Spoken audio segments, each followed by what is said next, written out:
Depuis plus de 50 ans, Michel Drucker fait les beaux jours de la télévision française.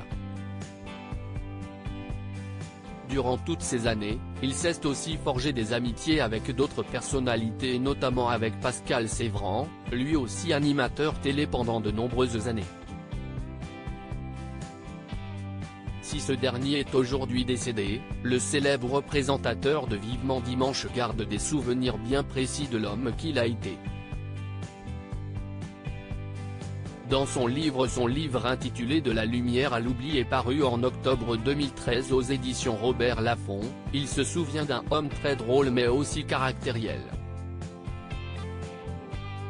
Toujours très professionnel tout au long de sa carrière, Pascal Sevran a cependant fini par prendre la grosse tête. 2 septennats dans le cercle du monarque avec le soutien populaire et un talent évident fortifie l'ego, assure le mari de Dany Saval dans son ouvrage. Plus ses responsabilités ont grandi, plus Pascal Sevran a sombré dans la prétention et les caprices. Il est devenu plus important encore qu'on ne l'a cru. À un moment Jack Lang le chargea même d'une mission officielle pour la défense de la chanson française.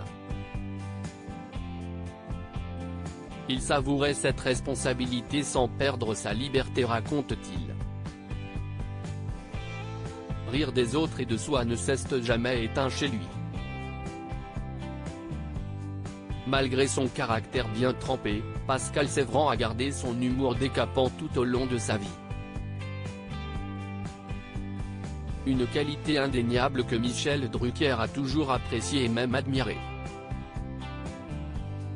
J'en arrive à sa qualité première à mes yeux, d'un bout à l'autre de sa vie, Pascal Sevran a préféré l'humour à tout. Le grand mot est lâché, celui qui vous protège le mieux du pouvoir et des vanités, dérision et autodérision. Pascal avait du caractère, bon et mauvais, ses caprices pouvaient tourner à la fureur, mais jamais assez pour briser son humour. Rire des autres et de soi ne s'est jamais éteint chez lui. Explique-t-il.